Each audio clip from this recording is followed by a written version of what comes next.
Why do I see so many mixed reviews on Brisk plugs for the B9 RS5?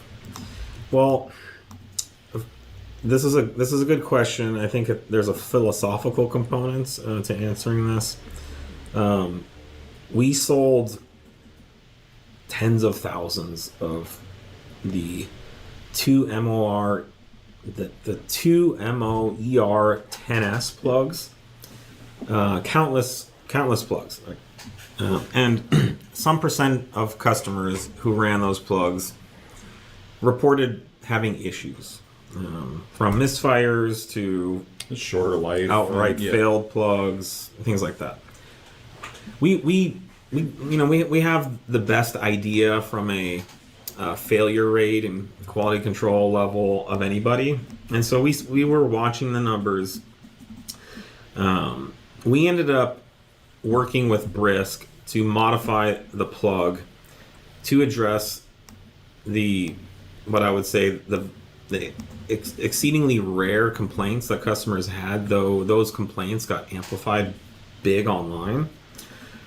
Just like kind of anything online, if something is 1%, it can be blown up to 90% online. And if you go online to see, like, let me learn about this, the quality of this thing, it's possible that something that fails 1% of the time could represent 90% of the comments online.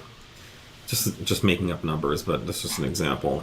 So because of, as you eloquently say, mixed reviews, because of these mixed reviews, we went to Brisk and worked with them to create a new plug called the 2MOER 08IR. And instead of the silver electrode, it now has a iridium electrode.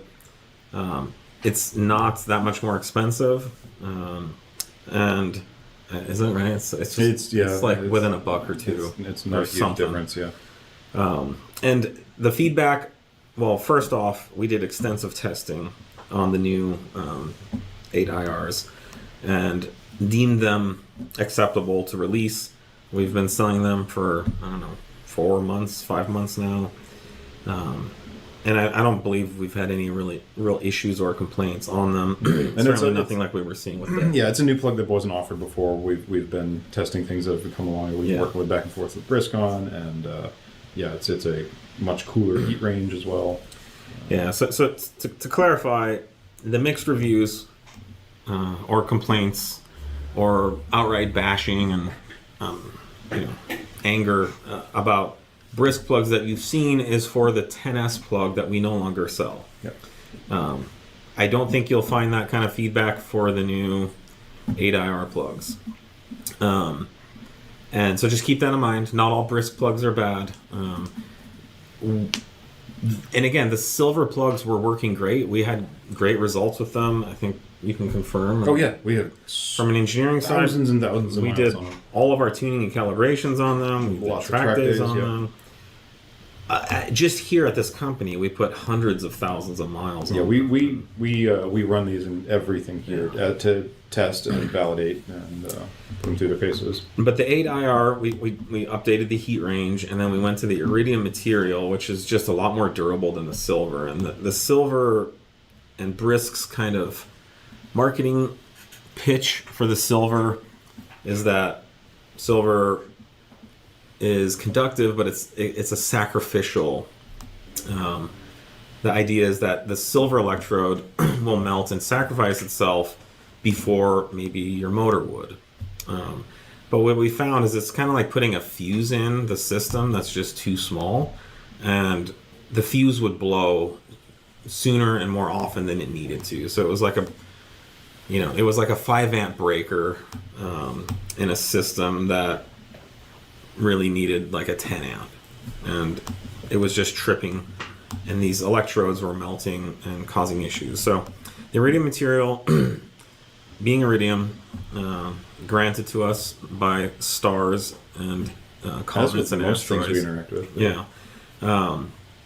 Is a very durable material, holds up to the combustion process and forces very well, and is certainly not the melting silver fuse was not needed, and so in the small percent of the time that was failing, we've now addressed that and optimized the heat range as well. So we wanted to get this out there. That's why I'm spending a little extra time talking about this. We'll clip this out so that other people can see.